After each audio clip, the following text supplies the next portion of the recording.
The stars blinked lazily above the outer rim of the Kaltorian expanse, a cold and forgotten region of space. It was here that the mighty Galactic Empire had posted one of its most feared blockade fleets, a wall of dreadnoughts, cruisers, and pulse cannon ships that had silenced rebellions across dozens of star systems. But today, the fleet wasn't here to destroy a rebel world or occupy another planet. No, today they had one job: intimidate the humans. For years, Earth had remained something of a mystery in the galaxy, a species too stubborn to be ignored and too chaotic to be understood. First contact didn't go smoothly. Instead of bowing like most new species, humans laughed in the face of a 20-ship formation. They called it a parking lot with bad headlights.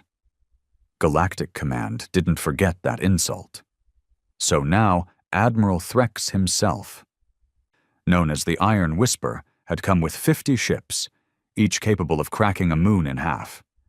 The goal wasn't war, it was a simple display.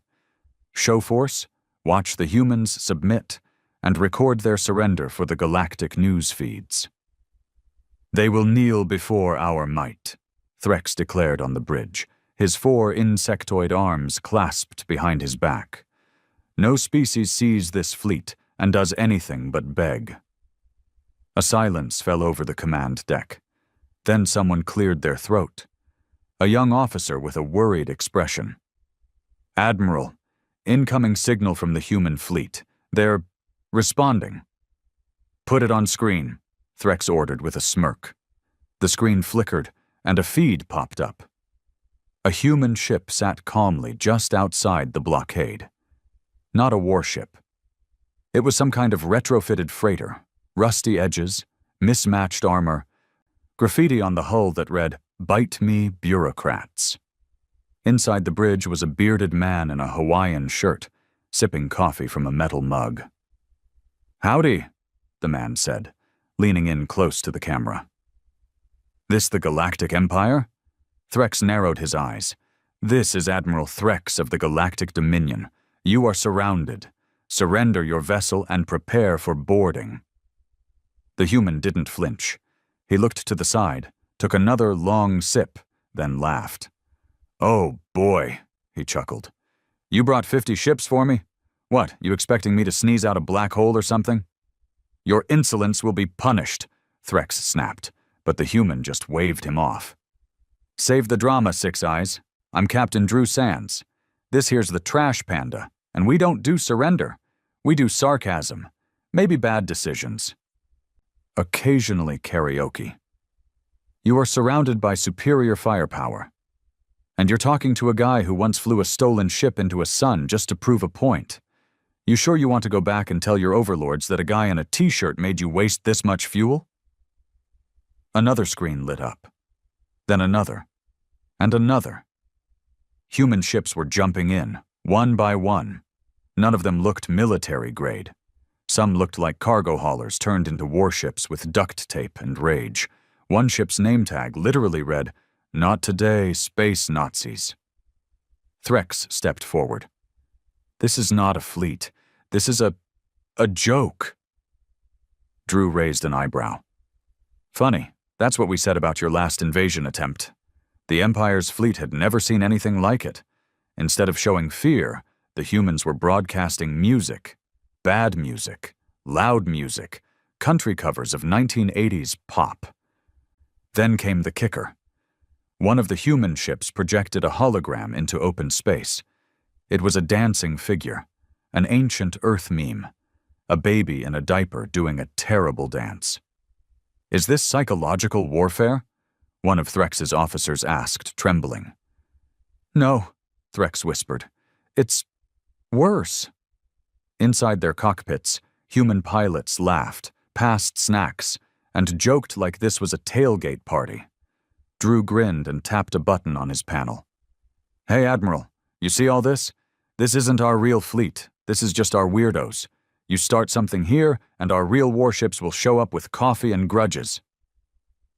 Threx clenched his jaws.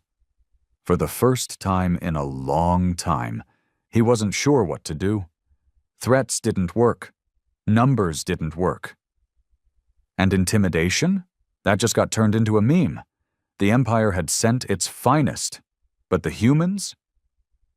The humans sent comedians, drunks, and maniacs, and they were winning.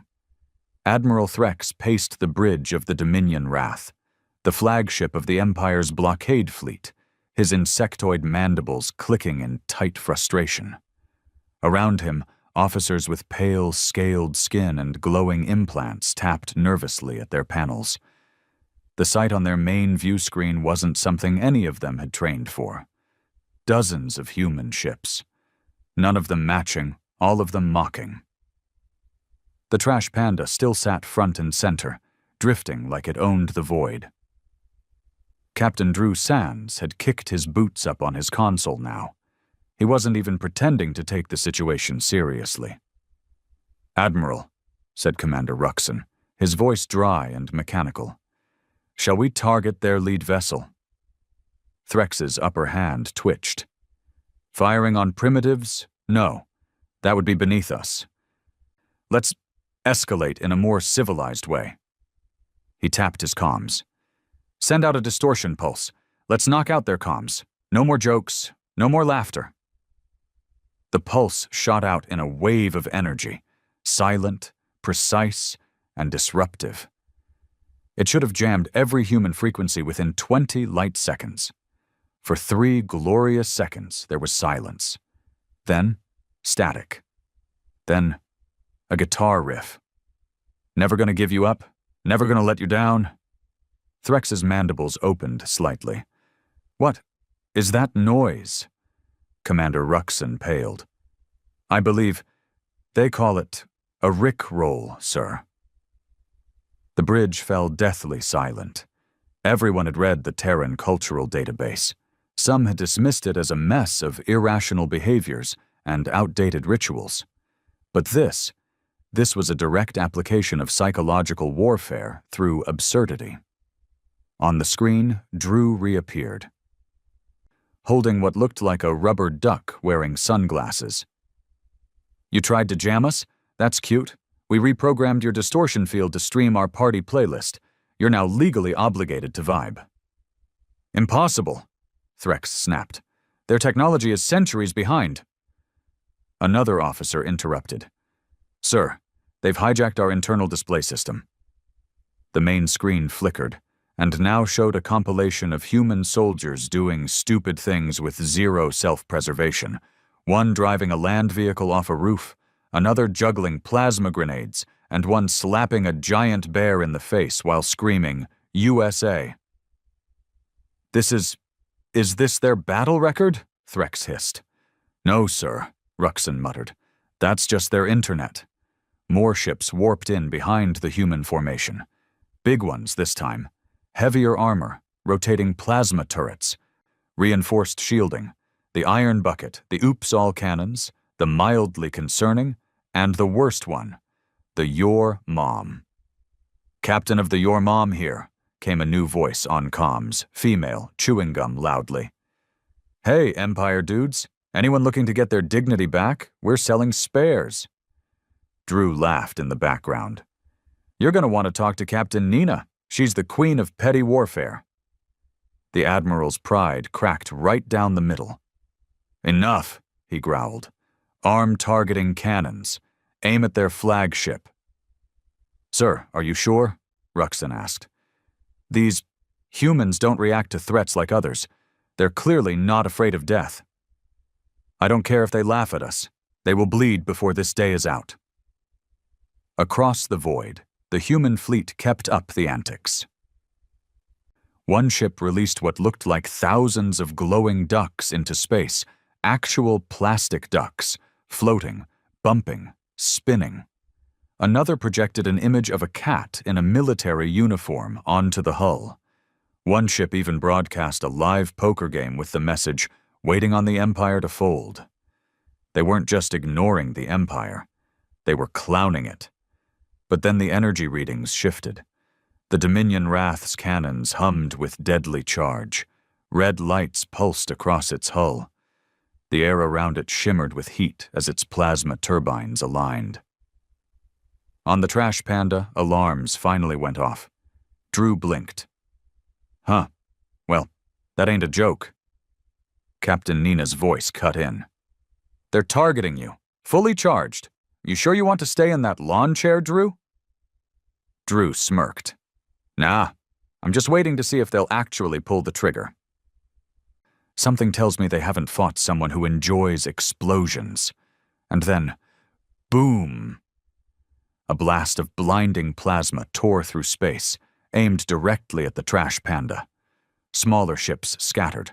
Alarms screamed across every human vessel. Fire and light and pressure surged across the hull. The screen on the Empire's flagship went black. One of the bridge officers gasped. Confirmed hit on target. Complete destruction. For a moment, Threx stood taller. He turned slowly to Ruxin. Let that be a message.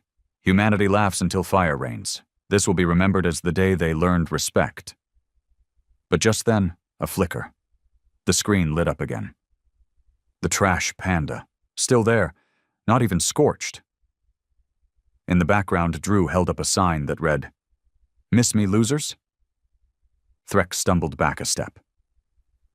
Impossible? Captain Nina cut in again. Voice smug as ever. We holographed the panda to another location before you fired. What you hit was a decoy projection wrapped in a quantum shield bubble. Honestly, we weren't sure it'd work, so thanks for confirming. Drew added, Also, I'm like 20 clicks behind you now. Want to look out your rear windows? Cameras spun. Sure enough, the trash panda hovered behind the Empire's formation, its engines pulsing cheerfully. Inside the Empire's command bridge, panic now bloomed like rot. They're inside our radius, Ruxin said in disbelief. How did they slip through? They're using blind spots in our sensor net, another officer said, but they shouldn't even know where those are. Drew's voice cut through again. We read your manual, Threx. You guys left it on your public interstellar database. Also, your passwords suck. One of your admin accounts was literally password 123. My engineer hacked your comms using a toaster and half a Game Boy. The bridge lights flickered. Sir, we're losing control of our lower defense arrays, someone shouted. They're turning our own turrets against us. You fools, Threx growled, mandibles shaking. These humans aren't a military threat. They're a cultural plague. They're trolling us to death, someone whispered. And they were. With every ship that joined, the chaos grew. One vessel launched a swarm of mini-drones that simply painted graffiti on the Empire's ships, mocking messages, memes, even love letters to enemy captains.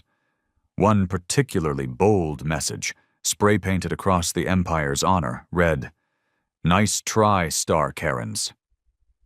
Suddenly, a ping came through, an encrypted signal from Earth itself. Threx allowed it, hoping for some actual diplomacy. The screen shifted. A human general appeared. Gray hair, battle scars, sharp eyes. But she was laughing. Admiral Threx, I'm General Voss. We told you after the Mars incident. Don't test us. You think we're disorganized and reckless. You're right. But we've spent our entire history fighting each other in every dumb way imaginable. So when an alien empire tries to intimidate us, that's Tuesday. Threx snarled. You're nothing but savages. And you're nothing but bureaucratic bullies with shiny armor. We beat your encryption with a potato. Our captain just made your dreadnought the butt of a galactic meme. Do you really want to see what we do when we're angry? General Voss leaned forward. We don't need bigger guns. We have worse ideas. The feed cut. The Dominion wrath shook slightly. One of the smaller destroyers near the rear had exploded from the inside. Sabotage, Ruxin gasped. Another explosion. Another. Human saboteurs, somehow already aboard multiple ships, were disabling systems, corrupting weapons, even replacing the Empire's official anthem with disco remixes. Panic gripped the bridge. Drew came back on, sipping his coffee again. Welp, I'd say this went well. You still want to play chicken with a species that nuked itself twice and still built space elevators out of spite? The Admiral slumped into his command chair. Around him, his crew stared blankly at the screen, unsure if they were watching a battle or a comedy special. You win, Threx muttered at last. You win, you chaotic, cursed, unhinged species. Drew grinned. We know? He held up his mug. Cheers, bug boy. Thanks for playing. Admiral Threx stared at the floating mug on the screen, the one held mockingly by Captain Drew Sands, a man who seemed to treat interstellar confrontation like a bar fight with better lighting. Behind him, human ships floated like scavengers around a feast. Not organized, not uniform, not even particularly well-equipped, but terrifying all the same. It wasn't just that they'd hacked his systems, hijacked his comms, and graffitied his ships. It was how easily they did it, and how utterly unconcerned they were about the consequences. Sir, Commander Ruxin stepped forward, his voice unusually tight. We've lost control of the rear hangars. Security bots are malfunctioning. Some are now dancing. Threx turned slowly. Dancing? Yes, sir. They've been reprogrammed to perform choreographed routines. To human pop music, the rhythm appears to be calculated to demoralize the troops. Threx blinked once, then twice. And the troops? Sir, Ruxin hesitated. 2 of them have joined in. Silence crushed the bridge like a suffocating weight. Shut it down, Threx hissed. We've tried, but they're running a self-replicating audio virus. Every time we cut the feed, it reboots with more flare. On cue, another blast echoed through the hull. The ship shuddered. Forward cannons, offline, an officer reported. They've rerouted the targeting system to display motivational quotes. Motivational quotes? Threx's voice cracked. The screen flashed a new message. You miss 100% of the shots you don't take. Wayne Gretzky, Michael Scott. Threx staggered back like he'd been struck. These humans weren't just resisting. They were treating the Empire like a joke, a big, slow, self-important bureaucracy too bloated to adapt, too prideful to pivot. And they were right. They're not trying to win, are they? Ruxin whispered. No, Threx muttered. They're trying to break us, not in war, in dignity. Another officer stumbled in from the secondary deck, face pale. Sir, it's spreading. What is? The memes, Admiral. The jokes, the songs, the graffiti. Our lower-ranking officers are sharing them. Laughing. Some have even changed their ship insignias. Threx grabbed him by the front of his uniform. What insignias? The officer swallowed. One called their squadron the Galactic Giggle Gang. Another now flies under the name Bugs for Fun. Threx let go of him slowly, like releasing a man already condemned. You mean to tell me, he said coldly, that my disciplined officers, trained in the arts of honor, strategy, and obedience, are now participating? Yes, sir. Some have even started using human phrases. One lieutenant referred to the Emperor's orders as mid. Another described our strategy as a whole L. A dry wheeze came from the corner of the bridge. It was laughter, not human laughter. Ruxin, the stoic, glass-eyed commander who'd served with Threx across 12 sectors, who'd watched moons split open and rebels crushed. He was laughing, a quiet, hollow, painful kind of laugh. They got to you too, Threx growled. Ruxin straightened, still chuckling bitterly. It's not the jokes, sir. It's that they don't care. We came with 50 ships. We postured, we threatened, we fired, and they're still smirking. We've never fought a species like this. They're primitives. No, sir, They're predators disguised as comedians. The Admiral turned back to the view screen. The trash panda now had a small neon sign blinking on its hull. It said, "Now hiring. Empire officers seeking fun employment." Another blast rocked the ship, internal this time. "Sir," an engineer cried. "Main reactor stabilizer has been overridden." "Saboteurs," Threx shouted. "No, worse. It's a game. A human game. One of their crew uploaded a program where you balance energy flow like a puzzle. Our system AI is playing it." Threx stared at him. "The AI is playing it?" "Yes, sir. It achieved a high score. It refuses to stop until someone beats it." Threx was done. He had fought in brutal wars. He had turned tides of rebellion into footnotes. He had commanded fleets that darkened skies. But nothing in all his training had prepared him for being trolled by a species whose flagship was literally named after a garbage animal. A new signal lit up. A direct call from Earth's Interstellar Council. Human leadership. Threx answered it with clenched fists and burning pride.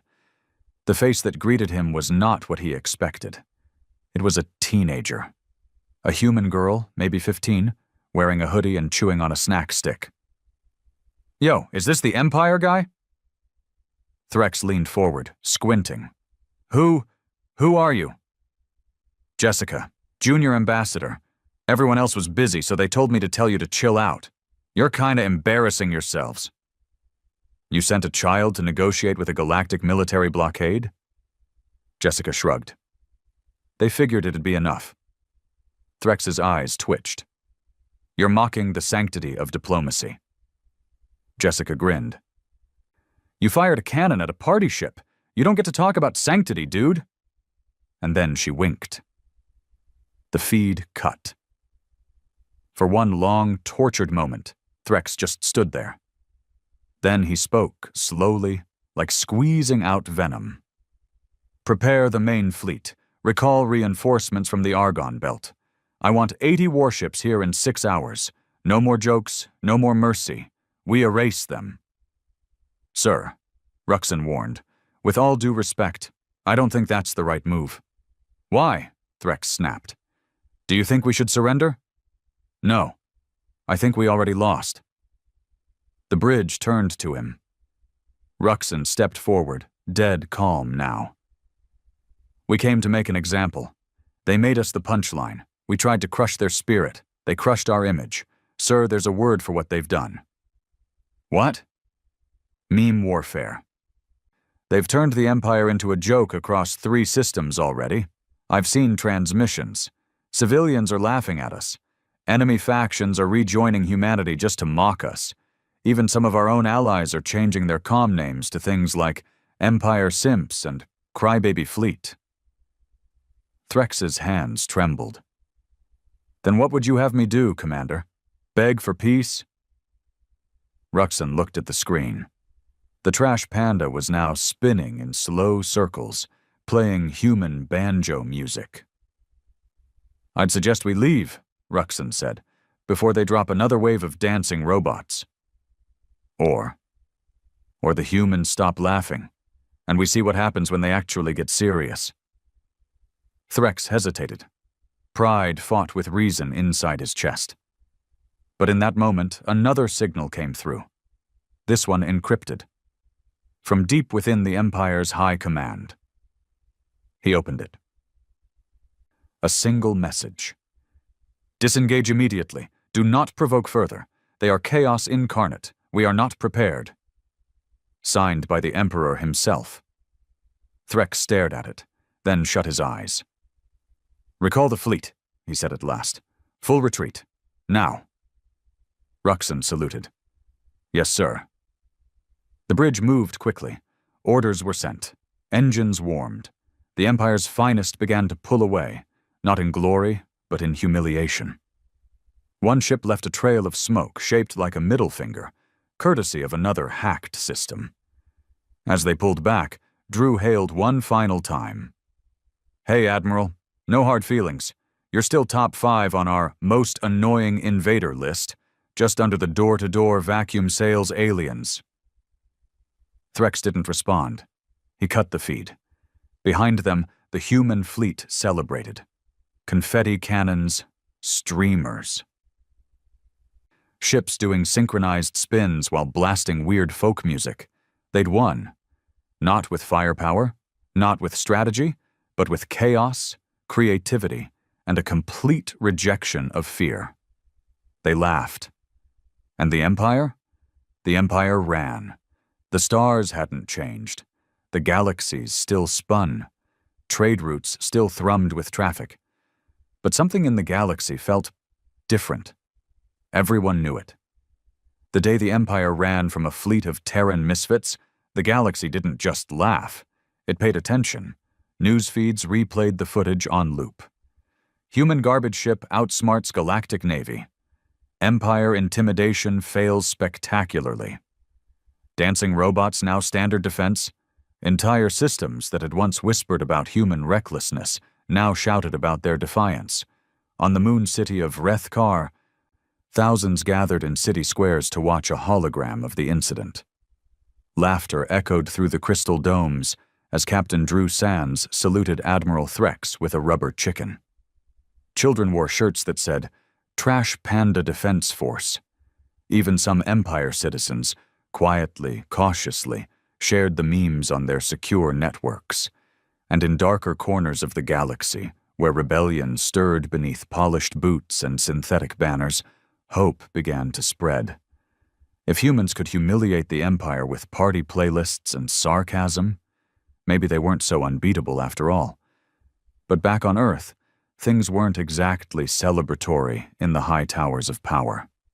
Inside the Terran Strategic Council building, high above New Geneva, the leaders of Earth's military and diplomatic branches met behind thick steel doors and privacy dampeners. The room was built to withstand orbital bombardment and egos. General Voss stood at the center, her arms folded, her jaw clenched tight. Around her, admirals, directors, intelligence officers, and scientists reviewed a massive 3D model of the Kaltorian standoff. "This wasn't a victory," she said finally. "This was a warning." Someone scoffed, a round-faced diplomat with neatly combed hair. "A warning. We sent them packing without firing a single real shot. That was brilliance." "That was accidental brilliance," Voss snapped. Captain Sands and his fleet improvised their way through what should have been a catastrophic confrontation. What if the Empire had fired again? What if one of those idiot ships exploded in the middle of our broadcast? "They didn't," the diplomat replied smugly. "And now we have leverage, fear, influence." "We have attention," she corrected, "and Earth's not ready for attention." She tapped the holo model, zooming in on the spread of Empire fleet deployments post-retreat. "They're repositioning," she said. "Retreating publicly, yes. But they've doubled their intelligence budgets in every human-occupied sector. Their psychological warfare teams are requesting cultural experts in Earth sarcasm. They're studying us now." A long silence fell. Then a raspy voice spoke from the far corner. "That's when they're at their most dangerous." Everyone turned to look. It was Director Malin of the Black Veil Division, Earth's deepest intelligence cell. A man whose name didn't appear on any official roster, who'd been operating in the shadows since before first contact. "Threx may have pulled back," Malin continued, "but the Empire doesn't forget humiliation. They'll never allow themselves to be mocked like this again. They'll come back smarter, meaner, and quiet." The room chilled. General Voss nodded grimly. "We bought ourselves time. But that's all it is." Just then, an assistant rushed in, breathless. "General, the Orion Compact just sent a formal alliance request. They're citing shared amusement and admiration of our actions at Kaltor." "Another one?" Voss muttered. "Yes, ma'am. That's the 7th this week. 7 new alliance offers. 2 from neutral trading blocks, 1 from a former enemy, 1 from a species previously classified as mildly hostile vegetarians. Humanity had become popular, but not in the safe, diplomatic sense. In the way a bar fighter becomes a local legend, in the way chaos becomes contagious. Voss looked at the table. "We're not going to have a choice anymore, are we?" Malin gave a tight smile. "No, the galaxy saw the mask come off. Now everyone wants to know who we really are." And far from Earth, aboard the trash panda, Drew Sans leaned back in his chair, feet up, humming off-key to an ancient rock song while chewing on something suspiciously crunchy. The rest of his crew floated lazily through the cramped, cluttered ship. Dirty coffee mugs rattled near the gravity dampener. Someone was using a fried cable as a towel rack. And the galaxy's most unlikely hero was hung over. "You know we're trending in 4 sectors, right?" said his engineer, Marla, peeking in from the hallway. "Yeah?" Drew grunted. "What's our rating?" "Some people think you're a tactical genius. Some think you're a cosmic menace. A few think you're a demigod of trolling." Drew grinned, eyes still shut. "Solid branding." "We also got a formal request from the Republic of Tolaris to speak at their parliament." "Are they the ones with the spiky heads or the weird long noses?" "The spiky heads. Hard pass. One of them tried to lick me at that spaceport." "They're offering a ship." Drew sat up. "What kind of ship?" Before she could answer, the comms crackled. It was Captain Nina, voice smug as ever. "Just FYI, you've been summoned," Drew groaned. "Again?" "They want you on Earth. Big meeting. Big table. Fancy uniforms. Probably food that tastes like paperwork." Drew sighed. "Fine. Let me throw on my cleanest dirty shirt." A few hours later, Drew found himself walking into a council chamber, chewing gum, and wearing a t-shirt that said, "I survived the Empire and all I got was this lousy shirt." He strolled past ambassadors in silk, generals in medals, and diplomats who looked like they'd been designed by focus groups. General Voss met him at the table. "Captain Sans," she said flatly, "thanks for coming." "Didn't have a choice, did I?" "No." She handed him a datapad. "Read this. Memorize it. It's your speech." Drew looked at it, then back at her. "What speech?" "The one you'll give in 3 days to the Unified Galactic Assembly. You're now our cultural ambassador to non-aligned species." Drew nearly choked. "Wait, what?" "You're famous," she said. "Dangerously so, and people actually like you, which is a nightmare for us. So now we have to turn you into something useful before you start a religion or crash a trade agreement." Drew blinked. "You seriously want me to stand in front of 1,000 alien governments and represent Earth?" "Yes. I just pantsed the most powerful military in the galaxy." "Exactly." Drew stared at the datapad like it might bite him. "Y'all are insane." "Welcome to diplomacy," Voss muttered. Later that night, Drew sat alone in a quiet observation dome, watching stars drift lazily across the black. He sipped his drink, frowning. He didn't like this part. He was good at improv, at chaos, at screwing around until something exploded.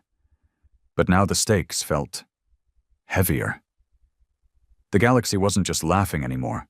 It was listening. And when people listen, they start to expect things. Leadership, inspiration, consistency. All the things Drew hated. "Maybe I should have just let them shoot me," he muttered. "You still might," came a voice behind him. It was Director Malin. "I've read your file," Malin said, walking forward. "You're not a hero." Glad someone noticed. "You've been court-martialed twice. You once tried to smuggle fireworks into a peace summit, and you spent 2 years living on a moon because you lost a card game." "I maintain I was winning until the gravity failed." Malin didn't smile. "But you're something else," he said. You're a mirror. You showed the galaxy what Earth really is." "And what's that?" Malin paused. "Unpredictable, unstable, unfiltered, but unwilling to kneel." Drew stared at the stars. "Yeah," he said quietly. "That sounds about right." Malin turned to leave. "Just don't let them turn you into a mascot. The moment you become predictable, the Empire wins." Drew stayed silent, watching as a small shooting star streaked across the void. He didn't want to be a symbol. But maybe, just maybe, it was time someone rewrote the rules of the galaxy. And who better to do that than the drunk idiot in a flying garbage can? The Unified Galactic Assembly was not built for humans. The ceiling was too low for some species, too high for others. The chairs ranged from stone slabs to living plant pods to what looked suspiciously like beanbags, and the translator systems lagged by just enough to turn every third word into unintentional poetry. But it was here, at the center of this dizzying swirl of colors, species, and subtle warfare, that Drew Sands was now expected to represent Earth. He stood at the edge of the chamber in a tailored black jacket that didn't quite fit, his boots scuffed from a bar fight the week before, and his hair stubbornly refusing to be tamed. Beside him, General Voss adjusted the collar of her formal dress uniform. "You look like you slept in a trash compactor," she muttered. "I probably did," Drew replied, yawning. "You know, I could still bail, hop a freighter to the fringe, live out my years as a smuggled—" "Say smuggler, and I will shoot you myself," he sighed. "Fine. Let's pretend I know what I'm doing." Voss handed him a datapad. "These are your talking points. Stick to them. No jokes, no insults, no stories about drunken nights with alien princesses. But they asked me to speak from the heart. They asked you to speak from Earth's heart, Drew. Unfortunately, that means you have to act like we have one." The doors to the assembly opened with a quiet hiss. Dozens of eyes turned. A few blinked. A few didn't even have eyelids. The hall fell quiet. Drew stepped forward. Each delegate sat behind their planetary banners. The Talari with their spike-lined faces. The Direct Consortium, whose bodies shimmered like molten metal.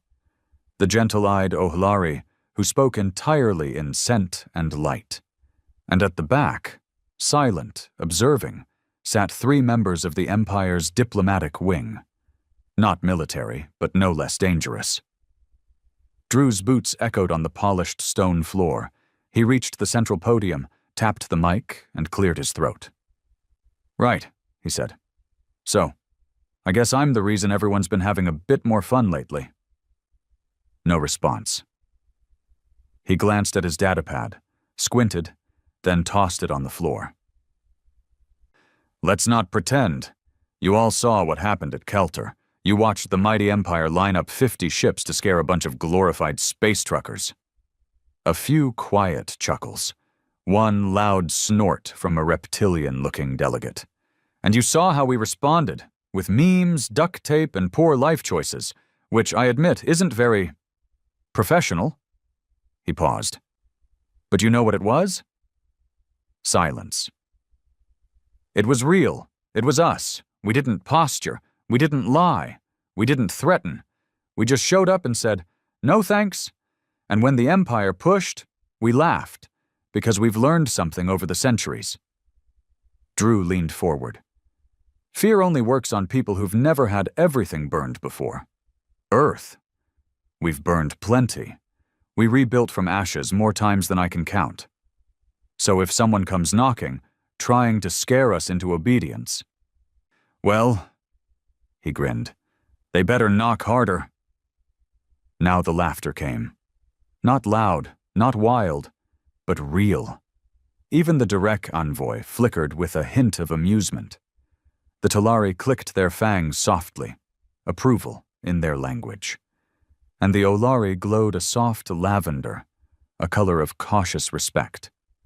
But in the shadows, The Empire delegates didn't laugh. They whispered among themselves, cold and measured. Drew stepped back. I'm not here to pretend Earth's perfect. We're not. Hell, we're barely functional. But we've got something that's hard to kill, a refusal to break. And if anyone else out there feels the same, well, our door's open.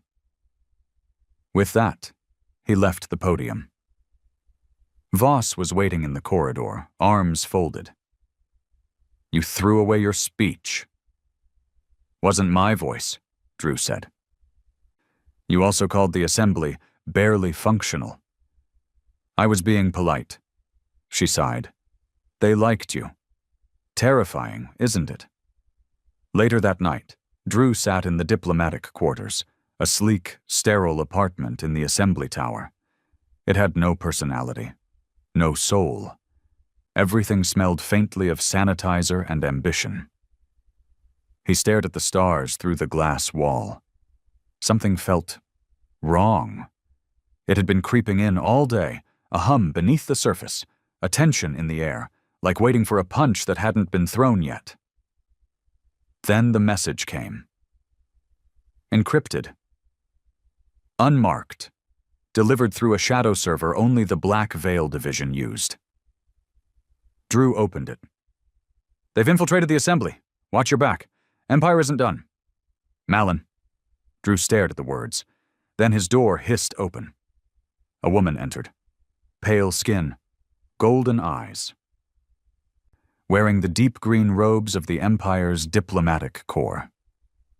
Captain Sands, she said smoothly. May I join you? Only if you promise not to assassinate me, she smiled. Only if you promise not to tell another speech like that. He gestured to the couch. She sat.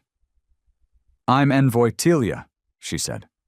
You embarrassed us. Wasn't hard. Y'all made it too easy. But you made it too public. That's the problem. Drew raised an eyebrow. I thought the Empire didn't care about image. Oh, we care deeply, she said, eyes narrowing. But we prefer to control it. She stood, walking toward the window. We were going to let your people grow. We had plans, timelines. You were decades away from being a true threat. But now? She turned back, smiling thinly. Now everyone thinks Earth is dangerous, so we have to act. Drew leaned back, arms crossed. You gonna try intimidation again? No, she said. We're going to unravel you from within. He went still. You think your little moment at Kaltor bought you power, but power brings weight.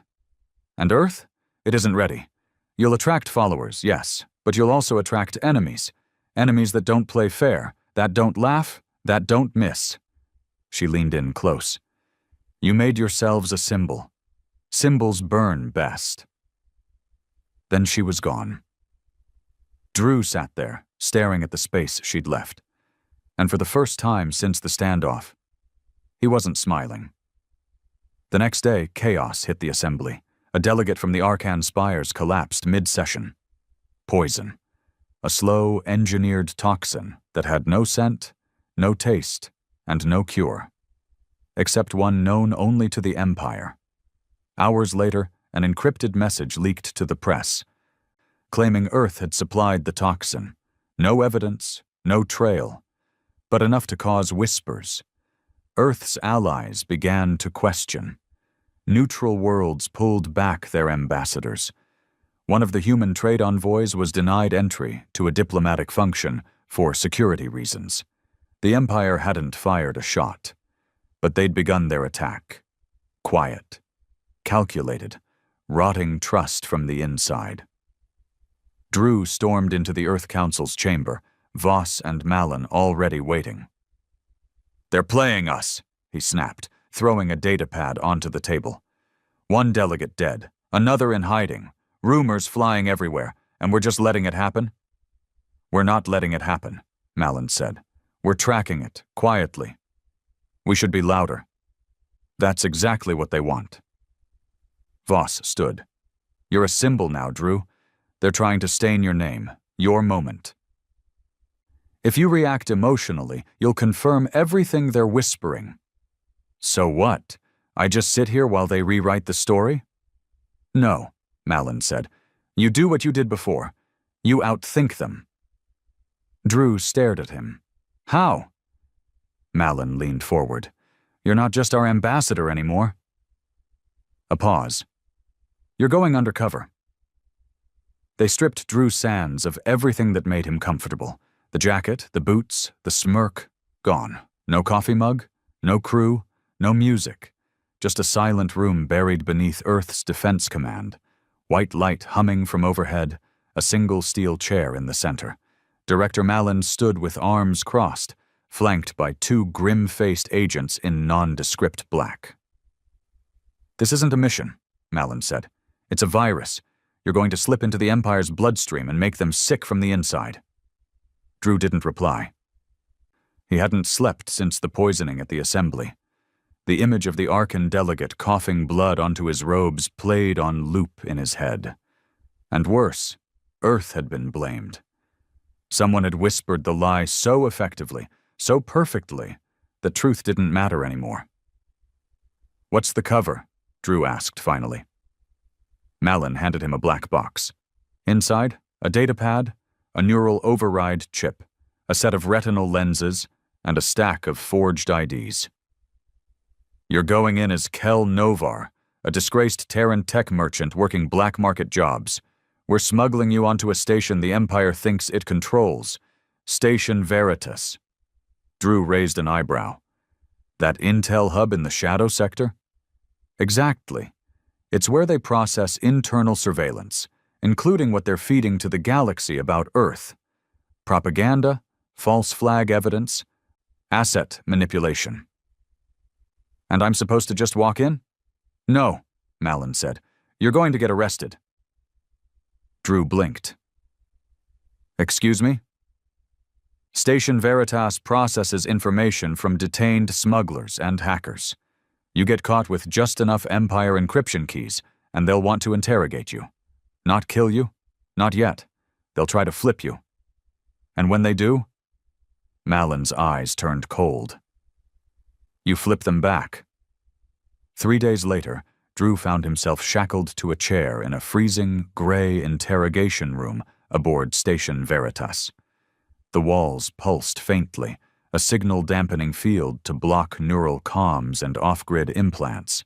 No windows, no escape. His hair was shaved shorter, his stubble thicker. Scars, fake but convincing, marked his neck and cheek. And his voice modulation chip gave him a low, gravelly drawl that made even him want to punch himself. 2 guards flanked him. Silent, armored, faceless. Then the door hissed. A woman stepped in, Envoy Celia, again. The same Empire diplomat who'd threatened him days ago, only now dressed in a far less ceremonial uniform. No green robes, just black tactical leather, and a weapon on her hip. Her golden eyes narrowed as she studied him. Well, well, she said, circling him. Kel Novar, caught with encryption software, deep-routed comms, and a stolen Empire access crystal. I should thank you for being so helpful. Drew didn't move, didn't blink. Celia leaned closer. But you're not really Kel Novar, are you? Still, silence. She turned and placed a black cube on the table. It pulsed once. Truth serum mist. Inhaled, not injected. Harmless, unless you were lying. You don't have to talk, she said. Just breathe. Drew leaned forward, then smiled. The kind of smile only someone with nothing to lose could pull off. Celia's expression tightened. She didn't like that.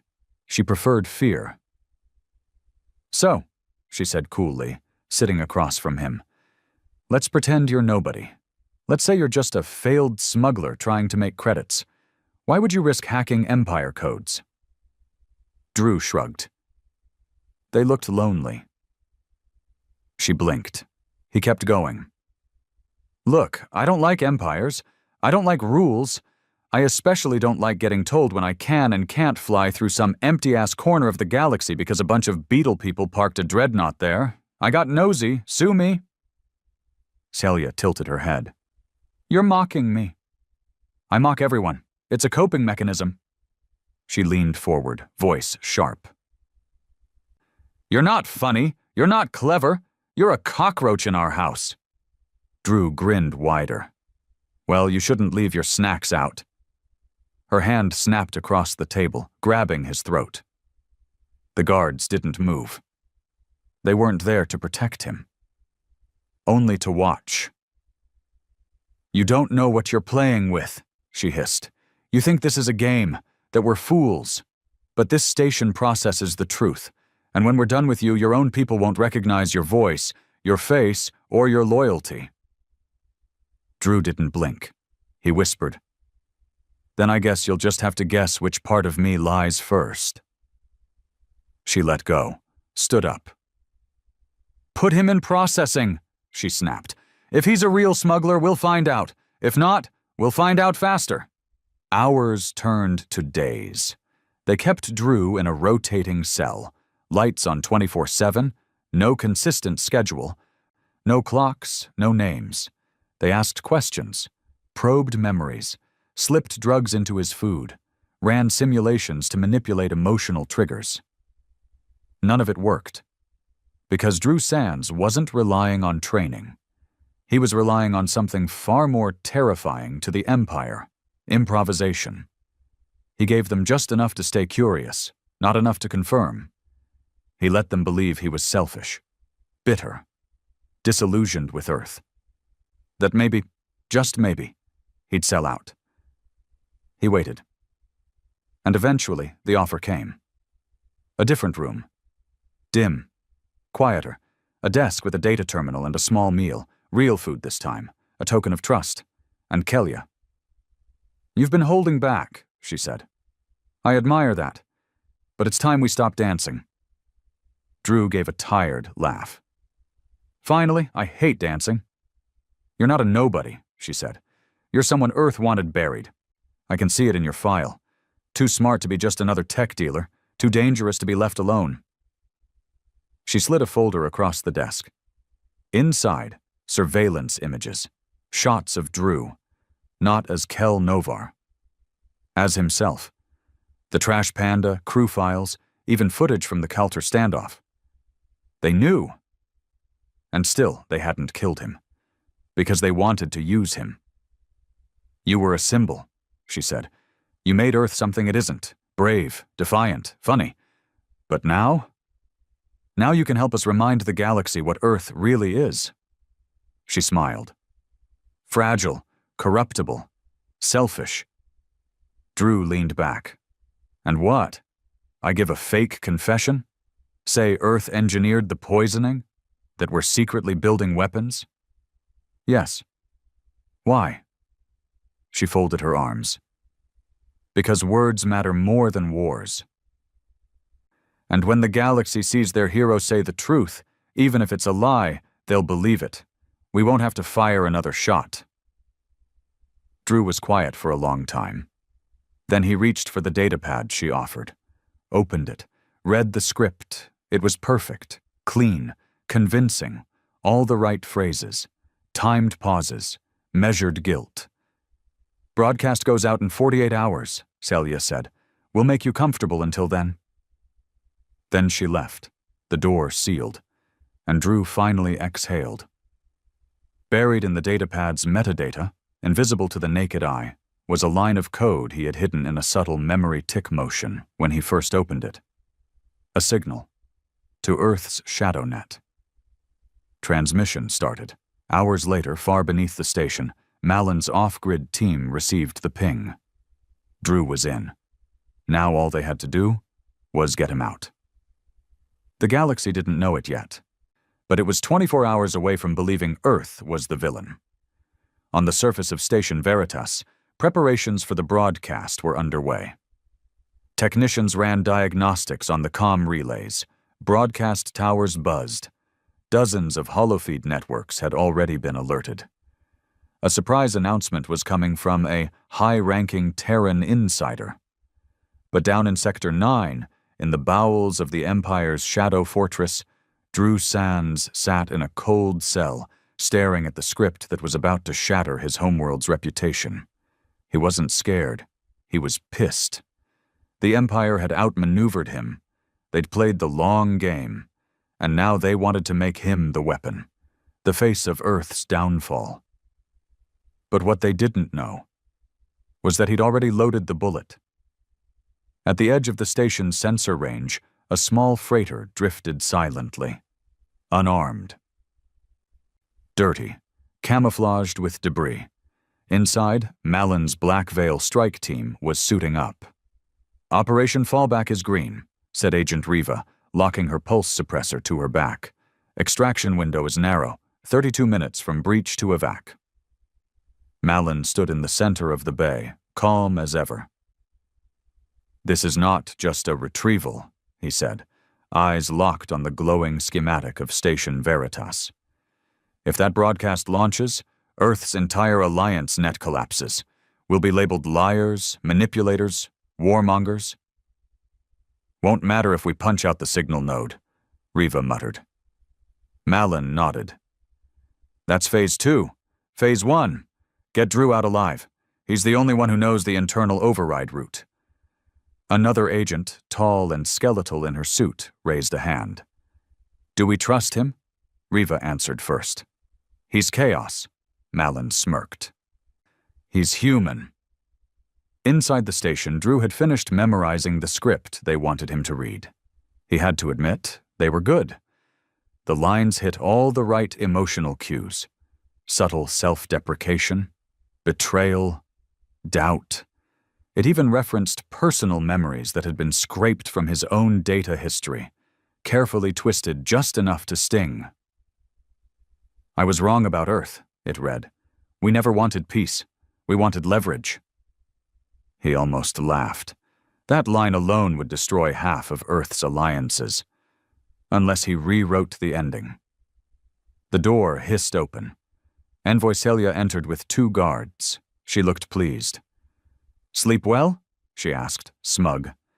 "Like a baby whose planet's about to get framed for intergalactic terrorism," Drew replied.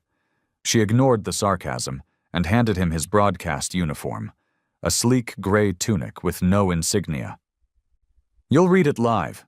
No edits, no rehearsal. Raw emotion reads best." He took it. "What if I freeze on camera?" "Then we kill you and air a deep fake." Drew raised his eyebrows.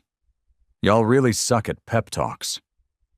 "Just remember your lines," she said, "and we won't have to remind the galaxy how easily your species breaks."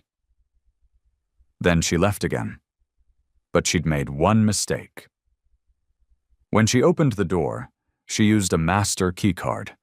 He saw the code, 2 digits, flicker faintly in the reflection of her necklace. 49. Just a fragment. But it was enough to match with a partial override code buried in the broadcast datapad metadata. Piece by piece, the lock was cracking. In the freighter's dim cockpit, Agent Riva whispered, 30 seconds to breach point. Jammer field going hot." "Proceed," Malon replied. "No civilian casualties." Surgical entry. She tapped the controls. A pulse of silent static spread around the station's outer shell, invisible to Empire scanners, but enough to blind their alert systems for exactly 200 seconds. Below them, the hull rotated into view, an old maintenance vent from the pre-Empire construction days. Riva smiled. "Found our back door?" She opened the bay doors. 4 agents leapt silently into space. Boosters flared once, then they were gone. Inside the station, Drew was led to the broadcast chamber, a wide, sterile room with a floating hollow podium and dozens of cameras aimed at every angle.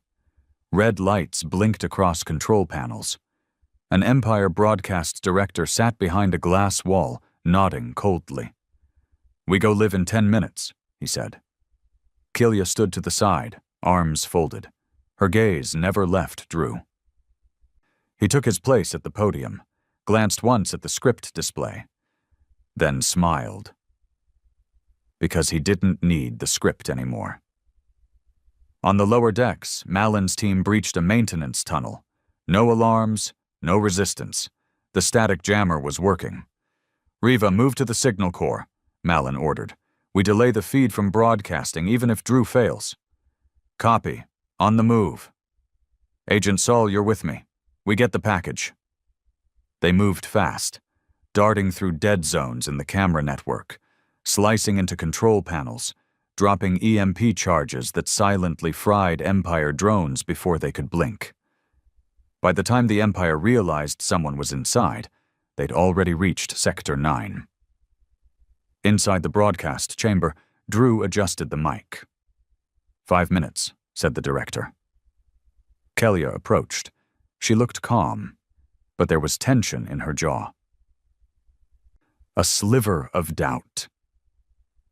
"I don't think you'll do it," she said. Drew didn't look at her. "Why's that?"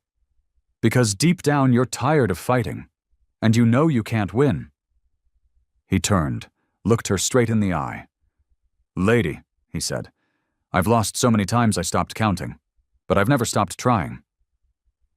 The director called out, "Live in 30 seconds." Kelia stepped back. "Don't be stupid." Drew grinned. "It's kind of my thing."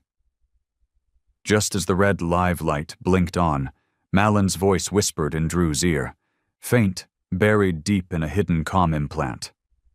"Channel open, signal blocked. Say what you need to say. We're here."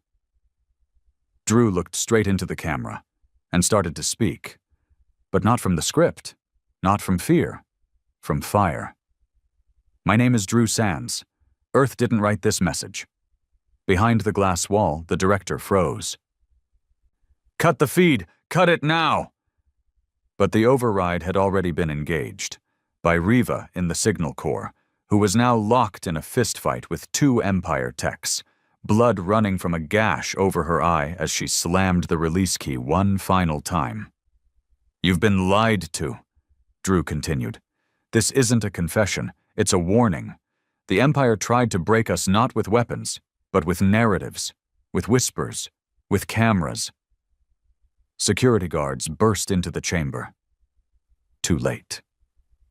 Malin dropped down from the upper duct, pulse knife slicing through one guard's armor. Agent Saul tackled the second, knocking him unconscious with a shock baton. Celia reached for her pistol, but Drew was faster. He slammed the podium's edge into her wrist, knocking the weapon away.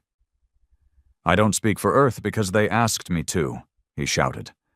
"I speak because someone has to look into the darkness and say, 'We see you.'" He turned back to the camera. "You can't silence the truth. You can only delay it. And if you think humanity's going to sit down just because you dressed your lies in nice uniforms, you really haven't been paying attention." He smiled. Earth doesn't run from bullies. Behind him, the signal terminal sparked. A final blast of Riva's override destroying the Empire's broadcast node entirely. The screen went black. The message had gone out. Unfiltered, uncontrolled, and very, very human. 37 minutes later, the freighter disengaged from Station Veritas. On board, Drew lay on the floor, coughing from the gas exposure during the escape. Malin handed him a flask. "Congratulations," he said. "You just made history. Again." Drew took a swig. "I'm starting to really hate being important." "You gave the galaxy the truth." "I gave them a target," Drew muttered. "The Empire's not going to forgive this." "No," Malin said. "They won't." A long pause. Then Drew asked, "How long do we have before they strike back?" Malin's eyes narrowed. They already started. The Empire didn't send a warning. They just appeared. 1,000 ships, blockade-class dreadnoughts, planet-cracker artillery, gravity well generators, cloaked bombers, and in the center of the formation, the new flagship, Imperial Judgment, shaped like a dagger forged from obsidian and pride. Earth's deep space sensors caught the jump signature 4 hours before they reached Sol. The alarms didn't ring. They screamed. Inside Terran Strategic Command, red lights painted every wall. Officers shouted over each other. Tactical holograms spun and shifted every second. Entire departments worked on full lockdown protocol. General Voss stood in the war room, pale but unshaken. "They're not posturing this time," she said. "This is a kill strike. No more media, no more soft power. They want to erase the punchline." A younger commander looked up. "We don't have the firepower to stop that. We don't even have half the fleet deployed." Voss didn't answer right away. She just stared at the blinking red icon, the Imperial Judgment, drawing closer with every breath.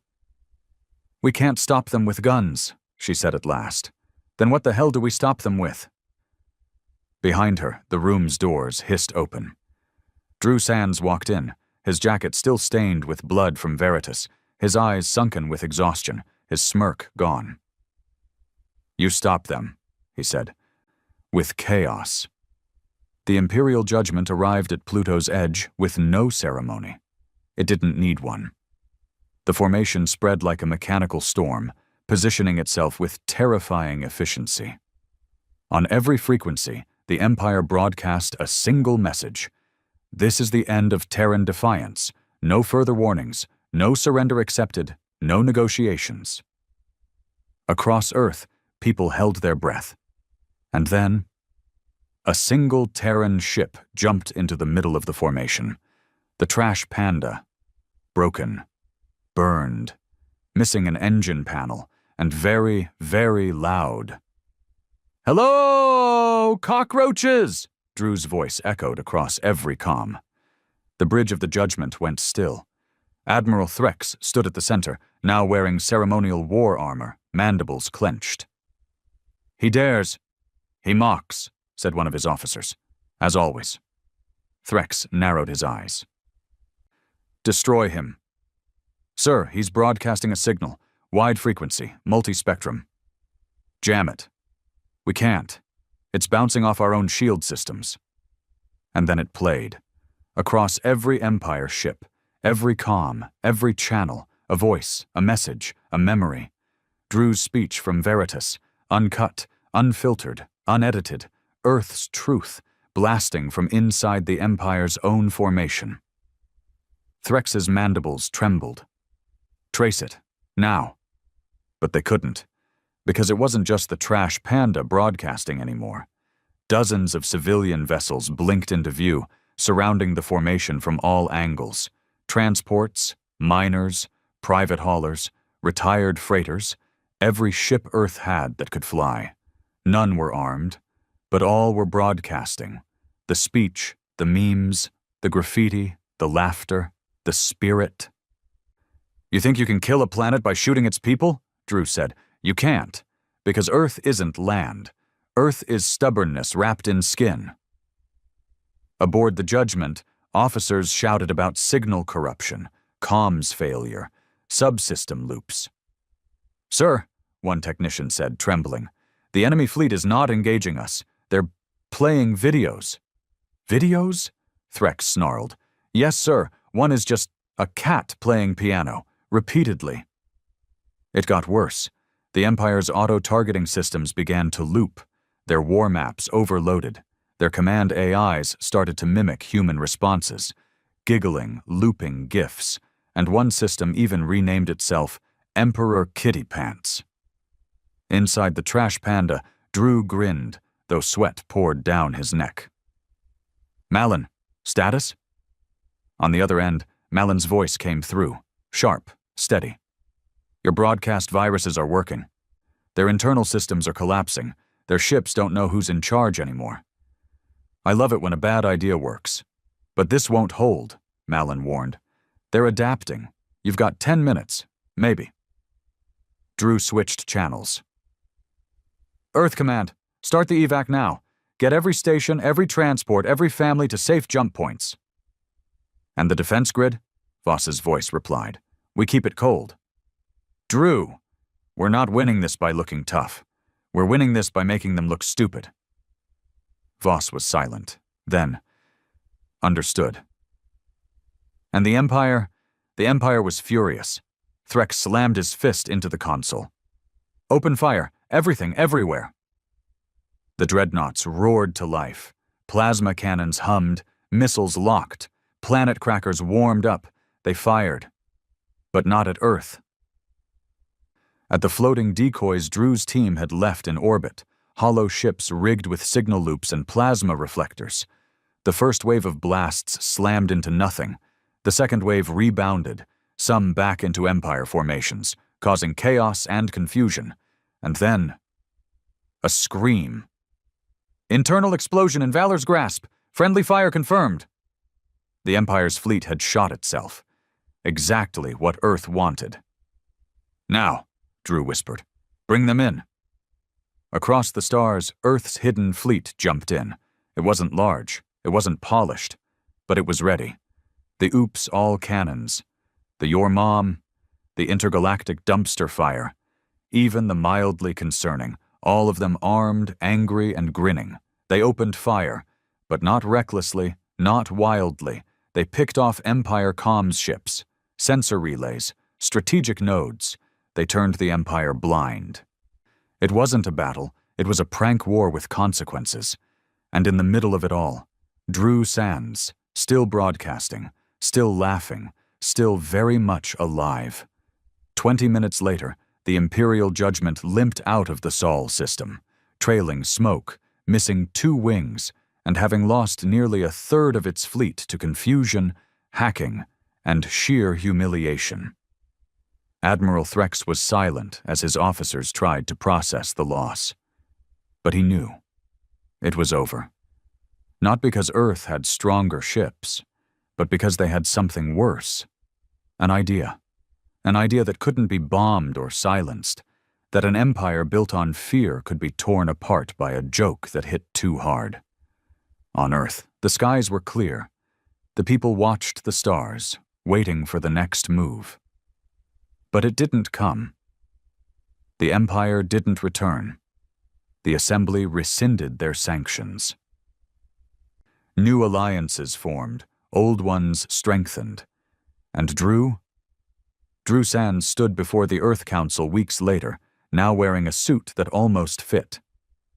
You started a war, Voss told him. He sipped his coffee. I started a conversation. She smiled, just barely. You're a menace. Yeah, he said, looking out the window. But I'm our menace. And somewhere, deep in the Empire's archives, a new classification was written. Humanity, threat level anomaly. Reason, cannot be intimidated. Unpredictable. Weaponizes humor. Possibly insane. Approach with extreme caution.13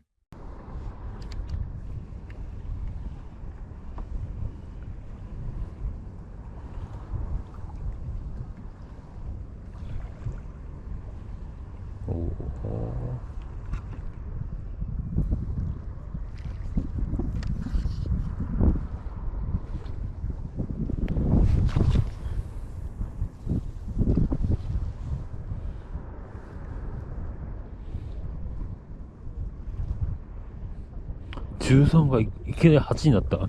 なんで？